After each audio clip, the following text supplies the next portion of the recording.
Assalamualaikum warahmatullahi wabarakatuh. Perkenalkan, saya Rizky Ainaya, mahasiswa gizi UIN Wali Songo Semarang.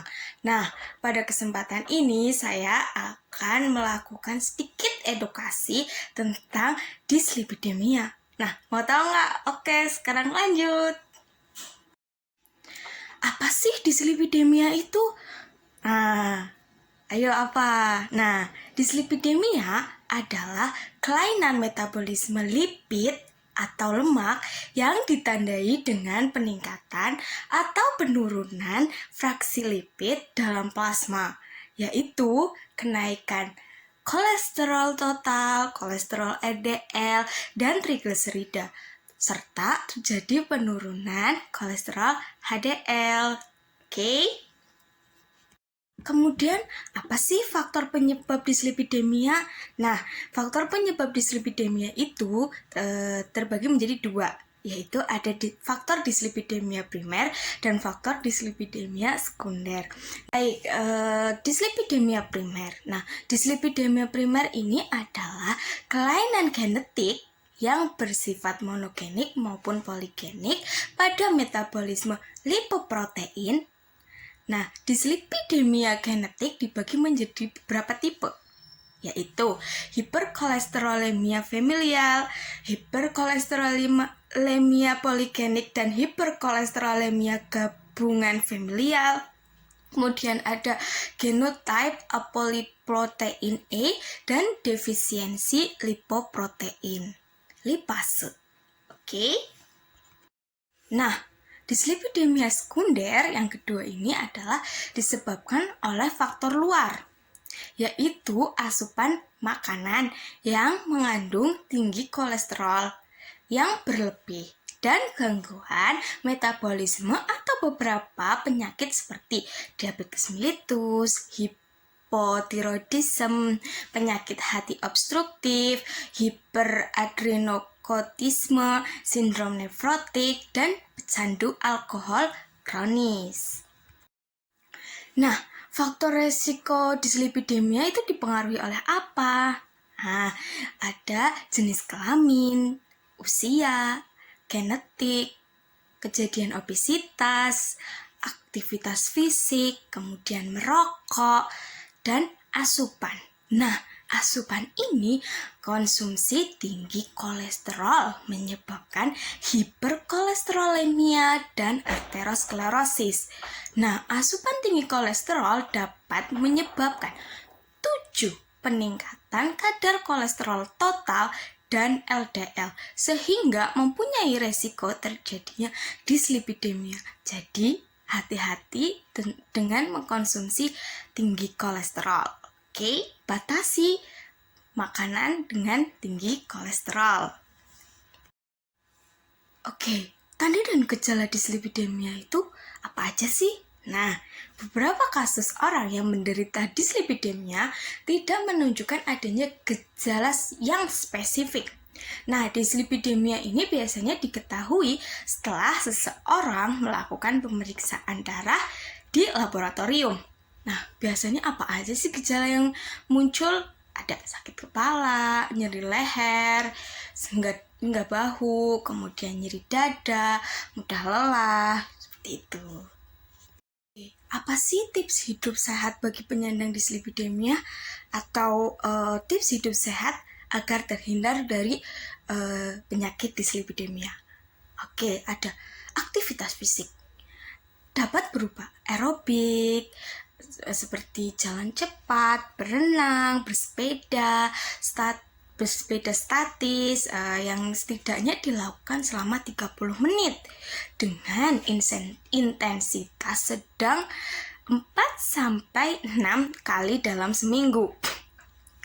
Kegiatan penguatan otot seperti naik turun tangga, berjinjit, dan lain-lain. Yang penting adalah berolahraga. Yang minimal 30 menit atau 15 menit dalam 4-6 kali seminggu.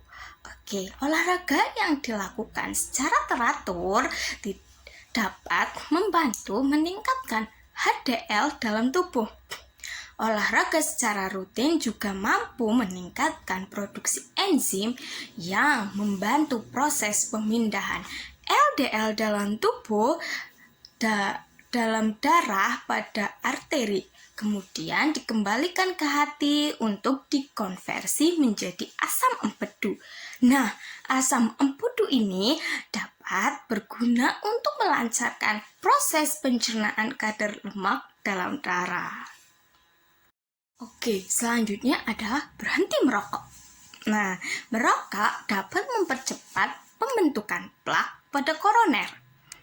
Beberapa penelitian melaporkan bahwa merokok mempunyai efek negatif terhadap kadar kolesterol HDL dan rasio kadar kolesterol LDL serta kadar trigliserida darah. Kemudian, diet perubahan gaya hidup.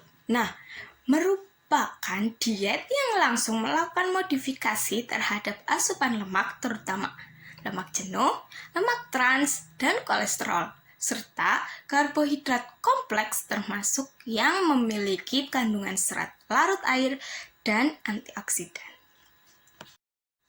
Nah, sekarang bahan makanan yang dianjurkan dan tidak dianjurkan untuk penderita dislipidemia itu apa aja ya? Oke, mari.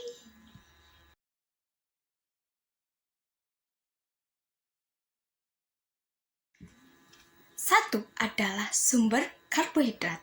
Nah, bahan makanan yang dianjurkan dalam sumber karbohidrat ini adalah beras. Diutamakan beras tumbuk atau beras merah. Kemudian ada pasta, makaroni, roti serat tinggi, sereal, ubi, kentang, dan kue buatan sendiri dengan menggunakan sedikit minyak atau lemak tak jenuh. Nah, bahan makanan yang tidak dianjurkan adalah produk makanan jadi seperti pie, cake, pastry, muffin, dan lain-lain. Kemudian, crackers berlemak dan kue berlemak lainnya. Oke, kemudian ada sumber protein hewani. Nah, sumber protein hewani ini dibatasi 3-4 porsi dalam sehari. Nah, sumber protein hewani yang boleh dimakan adalah ikan, unggas tanpa kulit, kemudian daging sapi dan domba kurus dengan potongan tipis, hingga hidangan laut dan kerang-kerangan yang dikonsumsi secukupnya. Oke, apa aja makanan yang tidak boleh dikonsumsi dalam protein hewani?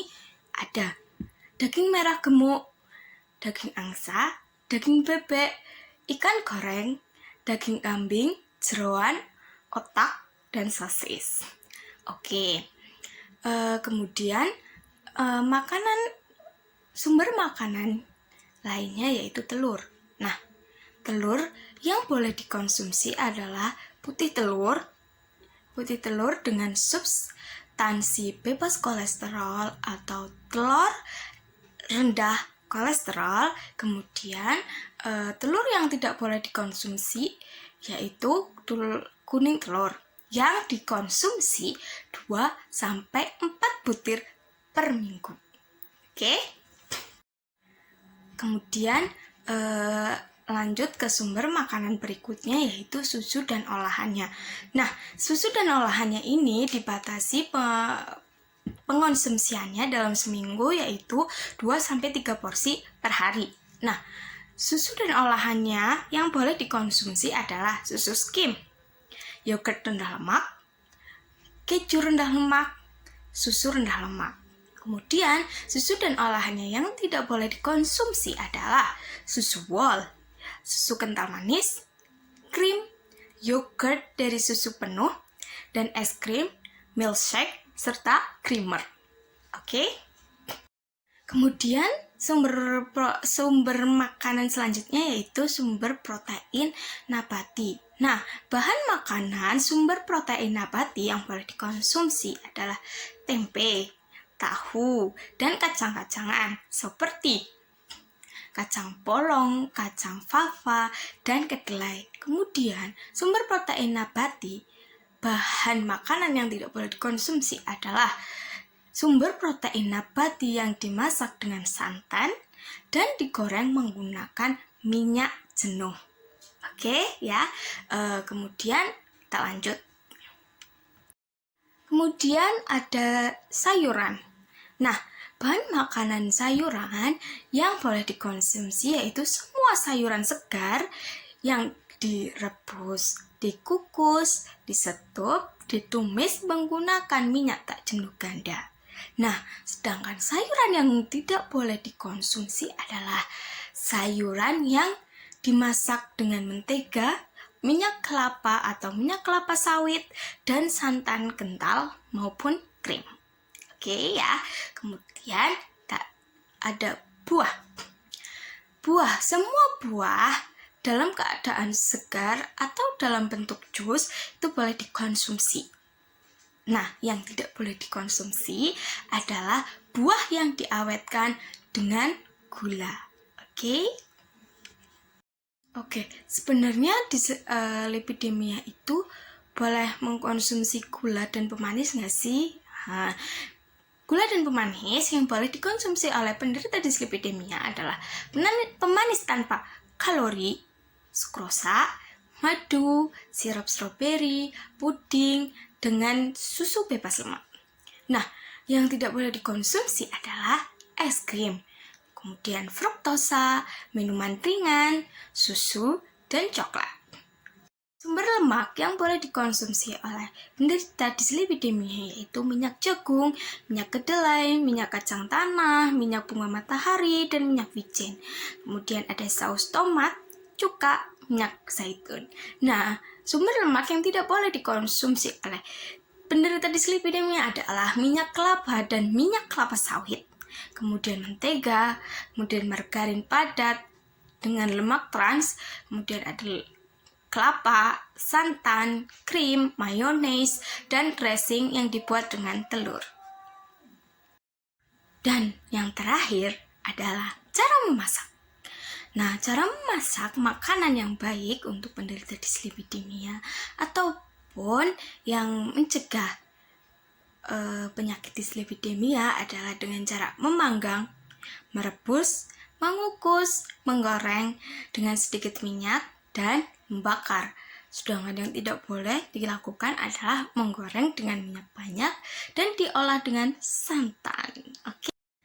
Oke, sampai di sini penjelasan tentang dislipidemia.